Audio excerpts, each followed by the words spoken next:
Halo semua, welcome back to my channel. Kembali lagi bersama saya Bu Devan. Pada kesempatan kali ini, Bu Devan akan menjelaskan tentang materi kemoterapi. Materi kemoterapi ini lanjutan dari yang kemarin karena kita sudah membahas tentang kemoterapi bagian antibiotik. Nah, di sini nanti kita akan membahas beberapa kemoterapi ya. Contohnya mungkin nanti ada sulfonamida dan terapi parasit gitu. Lanjut. Sulfonamida memiliki struktur kimia yaitu H2N C6H4SO2NHR.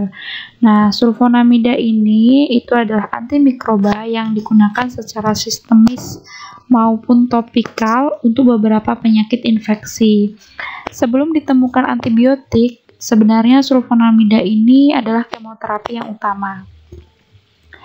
Derivat sulfonamida ini juga berguna sebagai diuretik atau pelancar air seni dan antidiabetik oral atau ADO. Sulfonamida ini memiliki kerja yaitu spektrum luas. Masih ingat ya spektrum luas itu apa? Spektrum luas itu adalah obat yang bisa membunuh mikroba atau bakteri gram positif dan gram negatif. Kemudian mekanisme kerjanya berdasarkan antagonisme saingan antara PABA, yaitu yang rumus dasarnya mirip dengan rumus dasar sulfonamida. Jadi seandainya sulfonamida ini diminum, bakteri itu mengira bahwa strukturnya itu mirip punyanya dia, atau RNA atau struktur tRNA-nya tuh mirip punyanya dia. Jadi saat berikatan ternyata itu adalah obat. Jadi mekanismenya seperti itu. Mungkin bisa dijelaskan lagi pada materi biologi gitu ya.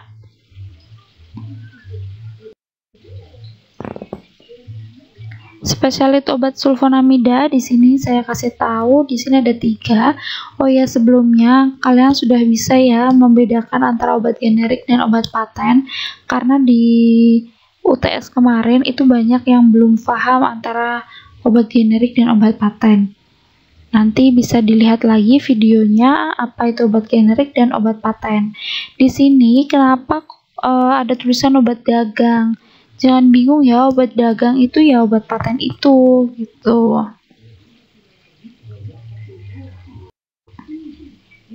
Lanjut, di sini ada obat antiparasit. Nanti kita akan belajar anti malaria, anti amoeba, anti cacing, dan anti jamur. Yang pertama di sini Bu Devan akan membahas tentang anti malaria.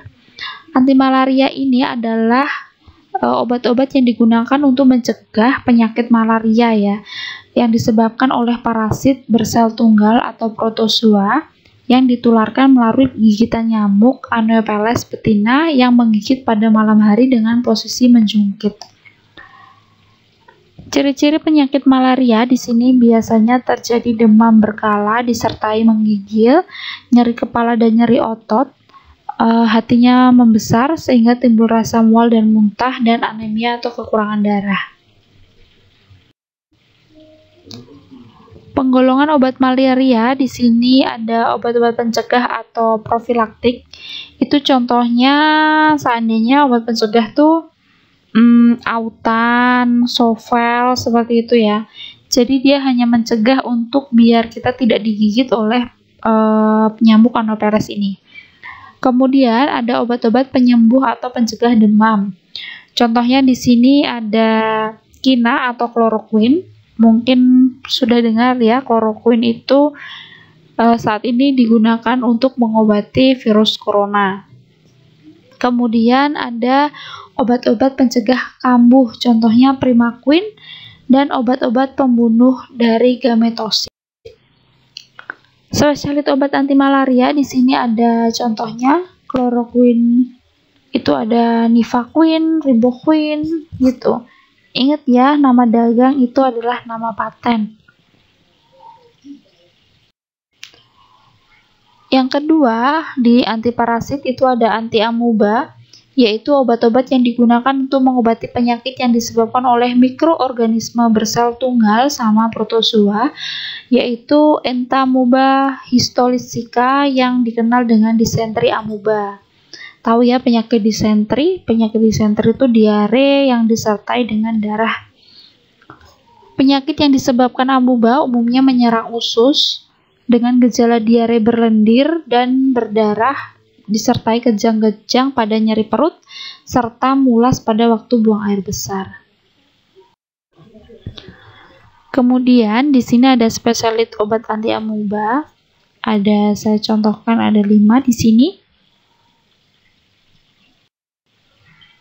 Dan yang ketiga adalah anti cacing atau obat antelmitika. Ini adalah obat-obat yang dapat memusnahkan cacing parasit yang ada dalam tubuh manusia atau hewan. Obat cacing ini digolongkan berdasarkan khasiatnya terhadap jenis cacing yang menginfeksinya.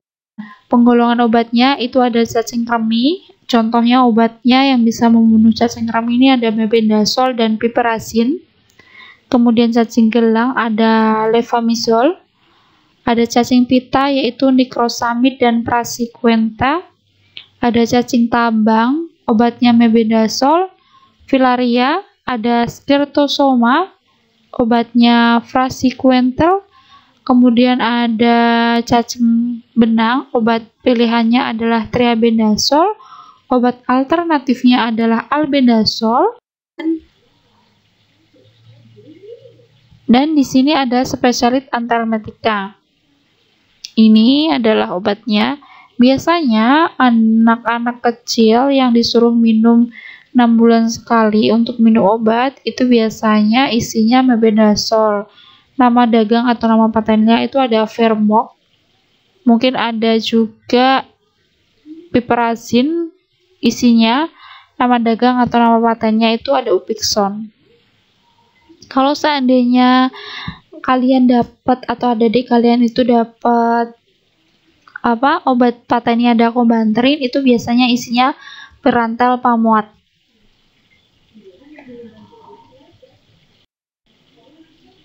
Yang terakhir di sini adalah obat jamur atau fungi. Obat fungi ini adalah obat-obat yang digunakan untuk menghilangkan infeksi yang disebabkan oleh jamur. Nah, infeksi oleh jamur ini dapat terjadi pada kulit oleh dermatofit, yaitu jamur yang hidup di atas kulit, atau selaput lendir mulut, bronki, usus, dan vagina oleh sejenis ragi yang disebabkan atau yang disebutkan Candida albicans.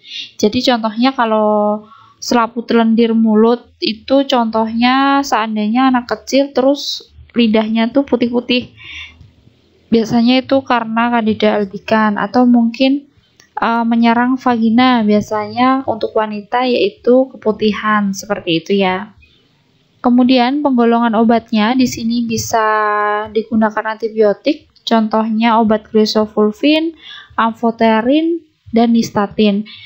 Kemudian asam-asam organik yaitu asam salisilat, asam benzoat, asam undesilinat, dan yang 3 derivat imidazol, ada ketoconazole, clotrimazole, dan miconazole.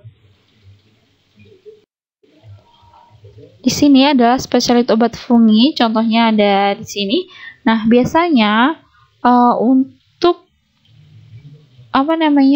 untuk wanita yang keputihan itu biasanya dikasih nystatin itu dalam bentuk ovula, jadi seperti suppositoria tapi yang dimasukkan ke dalam vagina, namanya ovula.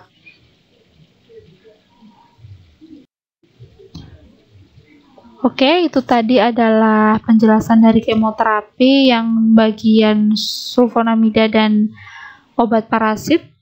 Nah, mungkin adik-adik yang kurang jelas pada video kali ini silahkan japri saya langsung. Nanti bisa tanya-tanya apa yang menurut kalian kurang jelas.